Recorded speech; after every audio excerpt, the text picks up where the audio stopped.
మీరు మీ బేబీస్ని కిస్ చేయడం వల్ల బేబీకి ఎంత డేంజరో తెలుసా? మెయిన్లీ ఫేస్ మీద కిస్ చేయడం వల్ల. Hi guys, I'm doctor Bindu, gynaecologist. So మీరు మీ బేబీస్ని కిస్ చేయడం వల్ల మన మౌత్లో ఉన్న సలైవా మైక్రోబ్స్ బేబీకి పాస్ చేసే ఛాన్సెస్ చాలా అధికం. దానివల్ల బేబీ ఈజీగా ఎఫెక్ట్ అవుతుంది. ఎందుకంటే బేబీ ఇమ్యూనిటీ అనేది ఇంకా డెవలపింగ్ స్టేజ్లో ఉంటుంది, చాలా తక్కువ ఉంటుంది ఇమ్యూనిటీ. సో దీనివల్ల బేబీ ఈజీగా అటాక్ అవుద్ది.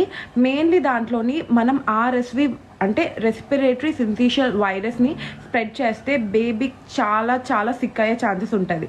అండ్ అది కాకుండా మనం తెలియకుండా ఒకవేళ ఎవరికైనా హర్పిస్ ఉంటే హర్పిస్ సింప్లెక్స్ వైరస్ 1 స్ట్రెయిన్ని కూడా బేబీకి స్ప్రెడ్ చేసే ఛాన్సెస్ అధికంగా ఉన్నాయి.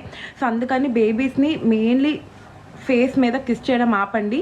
కాకపోయినా అవ్వకపోయినా అట్లీస్ట్ లిప్స్ దగ్గర మౌత్ దగ్గర అయితే దయచేసి ఎవరు కిస్ చేయకూడదు. And second main important thing ఏంటంటే మీరు ఇలా